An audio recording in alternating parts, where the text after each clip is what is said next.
In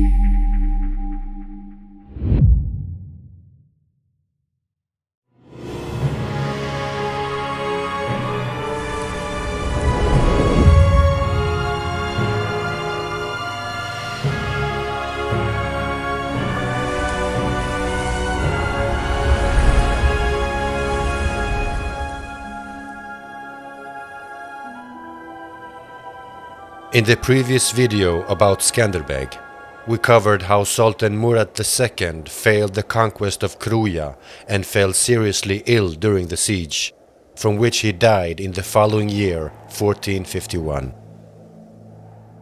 Shortly after, the 21-year-old Mehmed II ascended to the Ottoman throne on February 3, 1451. His ambitions became known throughout Europe. First, he wanted to avenge the shame he and his father had suffered under the walls of Kruja. And second, he wanted to overshadow all former territories of the Eastern and Western Roman Empire.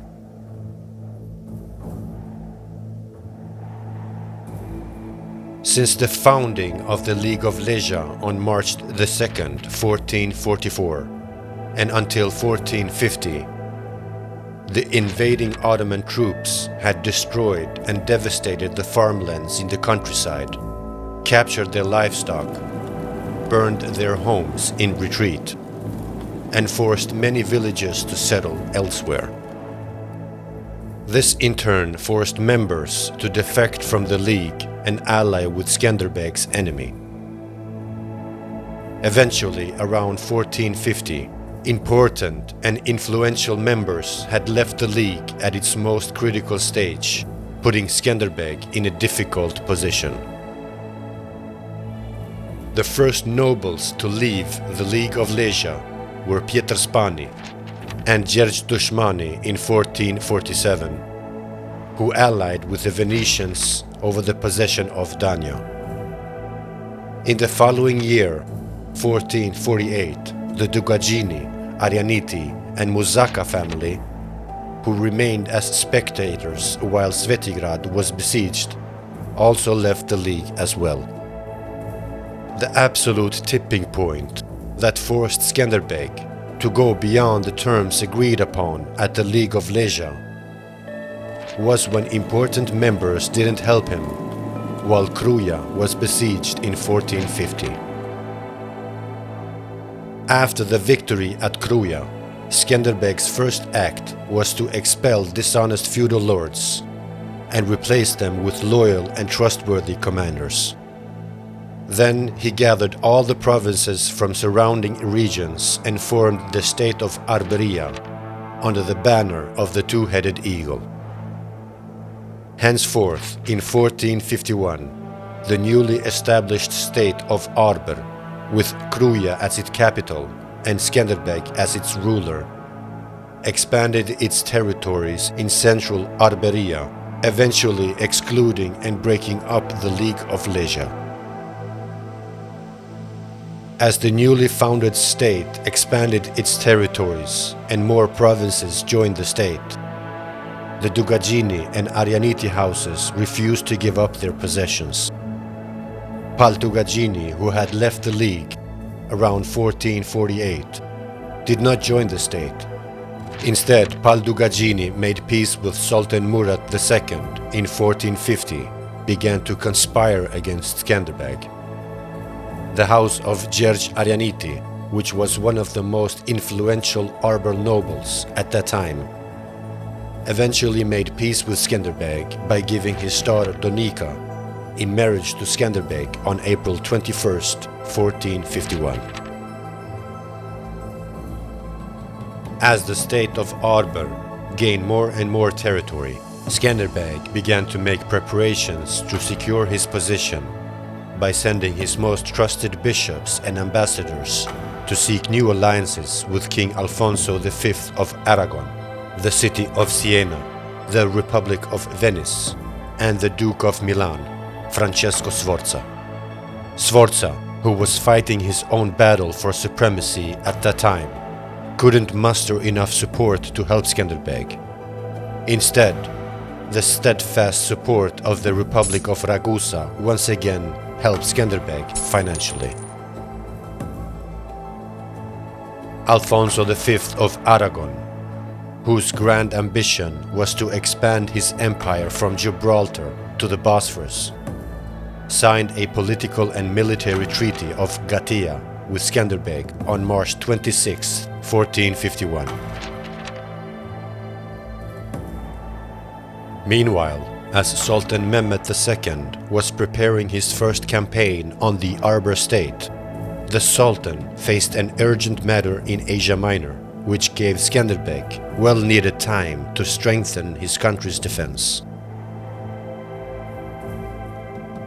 Due to the strategic position of Svetigrad Castle, where the Ottoman usually entered into Arbër territory, Skanderbeg ordered the construction of Modric Castle near Svetigrad. Upon learning of the newly constructed fortification, Mehmed ordered Hamza Pasha and Tahip Pasha to weaken the Arbër forces so that once Mehmed had completed his campaign in Asia, he would personally launch a full-scale invasion against Skanderbeg. When Tahip and Hamza's army approached the Arbër borders in mid-July of 1452, the Arbër scouts quickly began to light beacons along their path, informing Skanderbeg of their positions. Although a clever but risky move, Skanderbeg took advantage of their strategy and stationed his army of around 14,000 soldiers across the newly built fortress of Modric and waited for Hamza's army to approach. As Hamza's army crossed a gorge early in the morning of 21st of July 1452, he was quickly attacked with the overwhelming speed of the light cavalry unit. Stunned and completely surrounded, Hamza was quickly captured. Later that day, Skanderbeg ordered his entire army to advance next to Tahip's camp. Once they arrived and set camp on the fields of Mecad, Skanderbeg ordered to display their prisoners to intimidate and demoralize Tahip's army. Furious and unrestrained, Tahip ordered to split his forces to outflank the Arbër army. But as soon as Skanderbeg became aware of his formation, he sends Muiz Golemi's cavalry unit to ride ahead and stop their flank before launching his main attack. Moment after Muisi and his men had reached the flank without being noticed, Muisi spots Tahip and rushed to challenge him. In the fierce battle between them, Muisi managed to kill Tahip and left his army leaderless and terrified. When Skanderbeg saw Tahip fall to his death, he attacked with the remaining forces, killing almost 7,000 men that day, and suffered around 1,000 casualties in the process.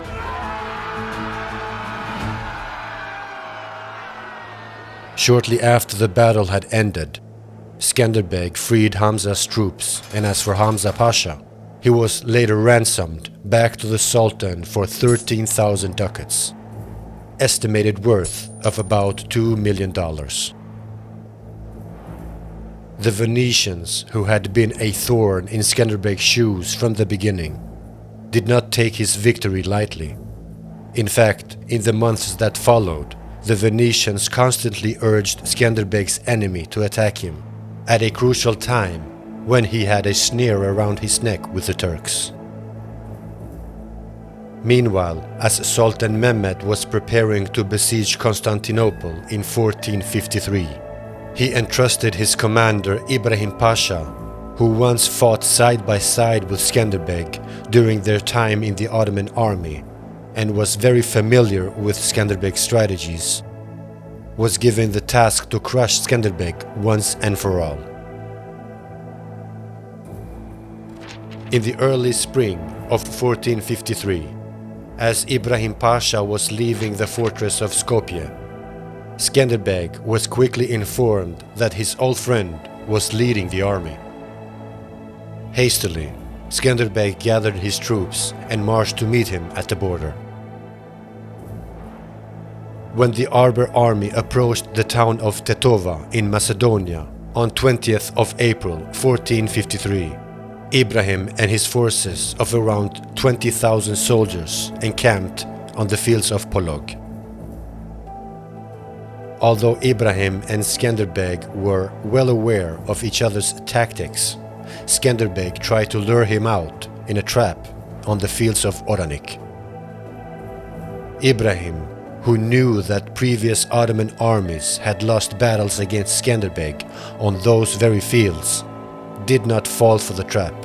Instead, Ibrahim chose to position himself on an advantageous hillside of Mokra Valley and waited out Skanderbeg's next move. When they realized that Ibrahim wasn't taking the bait, the Arbër War Council was summoned again. This time, Muiz Golemi and Gjergj Kastrioti advised the council to cross the mountains of Mokra and attack the camp at night with the full strength of the cavalry unit. Not wanting to march in the approaching rainstorm, Skanderbeg did not agree at first, but was later persuaded by Muiz's battle plan. As the storm obscured their progress, Skanderbeg's army crossed Mount Mokra on the eve of April 22nd. Shortly after the Arbër army crossed the mountains and approached the plains of Polog, the rainstorm suddenly stopped and the night sky cleared, while the full moon slowly emerged and illuminated the fields. The Ottoman vanguard spots their positions and raised the alarm. Realizing that he had lost his initial surprise attack, Skanderbeg quickly divided his cavalry unit into 3 groups. As dawn approached and the sun rose behind his back, Skanderbeg ordered his Praetorian Guard to sound the battle horns.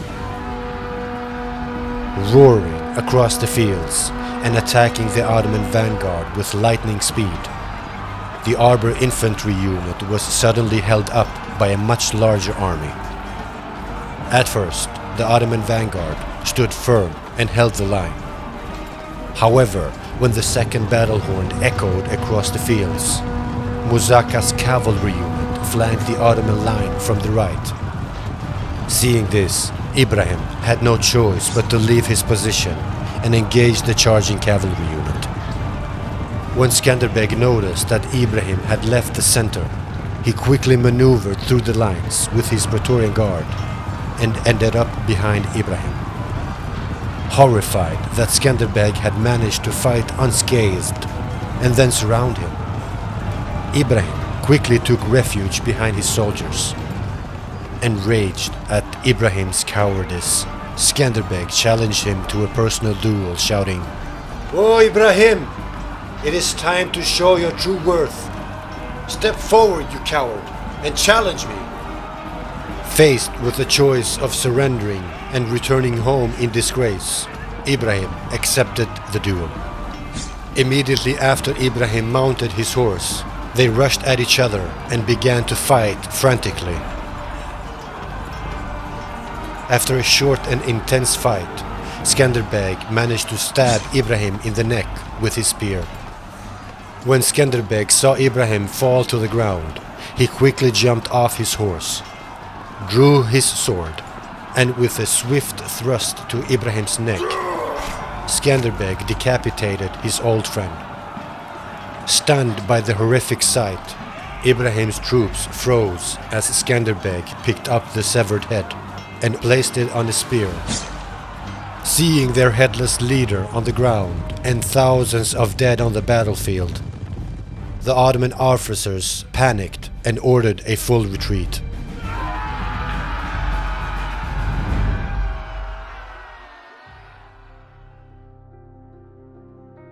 The crushing victory over the Ottomans was another monumental milestone for Skanderbeg's glory against an enemy that outnumbered his army.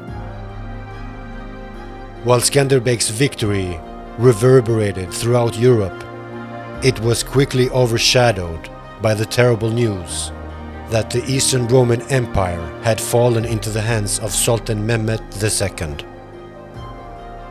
When Sultan Mehmed II finally entered Constantinople on 29th of May 1453, he immediately declared it the new capital of the Ottoman Empire. After the terrible news spread throughout Europe, kingdoms that once believed the Ottoman threat would not affect them started to panic. Fearing they might be next, the European kingdoms began to value Skanderbeg's resistance more now than ever before.